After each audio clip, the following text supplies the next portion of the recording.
content creator មួយចំនួនគាត់បរៀនមនុស្សថាហើយវីដេអូហ្នឹង viral ទៀតវាល្បីទៀតផ្ទុះទៀតថាអ្នកដែលគាត់ស្រស់ស្អាតតែងតែឈ្នះក៏ពិតត្រូវប៉ុន្តែវាមិនត្រូវទាំងស្រុងទេអ្នកខ្លះទៅក៏លក់ផលិតផលទៅលក់លេលក់អីទៅតែបើស្រុកគេឬក៏អីហ្នឹងឬក៏នៅសាលាអីផ្សេងៗអញ្ចឹងគឺព្យាយាមពយល់បរៀនមនុស្សឲ្យចេះស្រឡាញ់ខ្លួនឯងធ្វើជាខ្លួនឯងឧទាហរណ៍នៅកម្មវិធីប្រកួតចម្រៀងនោះគេឲ្យ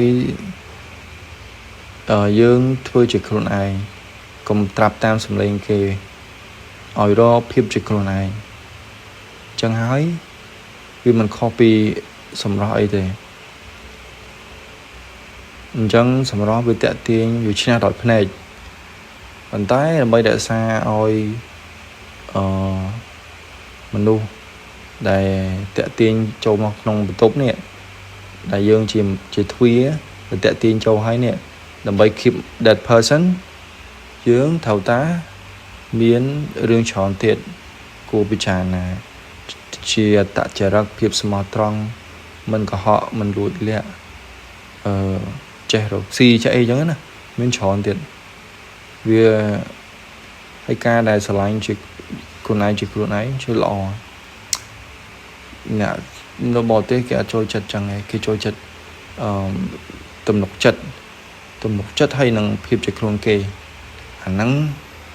ជាភាពឈ្នះពិតប្រាកដជាខ្លួនគេហ្មងគេអំបាច់ចាំ fake ចាំទៅរត់ទៅនេះទៅនោះកែនេះកែនោះហើយចឹងហើយឈប់បរៀនមនុស្សឲ្យវាស់វែងសម្រស់និងគុណតម្លៃទៅលើធម្មតាគុណតម្លៃរបស់មនុស្សធម្មតាសម្រស់ឬក៏ភាពនៅខាងក្រៅខ្លួនទ្រព្យសម្បត្តិអីមនុស្សមានច្រើនជាងនឹងទៀតហ្នឹងអញ្ចឹងបានថាការសិក្សាការអប់រំចាំបាច់ណាដែលបរៀនយើងឲ្យត្រូវបរៀនឲ្យខុសអញ្ចឹងដូចខ្ញុំនៃអេពីកាអញ្ចឹងបើនិយាយពីរឿងសម្រស់បើអាយអញ្ចឹងបើយើងបរៀនមនុស្សឲ្យតម្លៃលើសម្រស់ច្រើនពេលពួកខ្ញុំចូលសង្គមអ្នកដែលអត់ធ្វើស្អាតសូវអីចឹងទៅអ្នកអត់សូវមានជីវភាពល្អចឹងទៅកាន់តែមានគម្លាតឆ្ងាយគ្នាមនុស្សរើសអើងគ្នាច្រើនដោយសារសម្រស់ដោយសារទ្រព្យសម្បត្តិនោះហ្នឹងអញ្ចឹងបរៀនឲ្យគេស្រឡាញ់ជាខ្លួនគេគឺជាការល្អ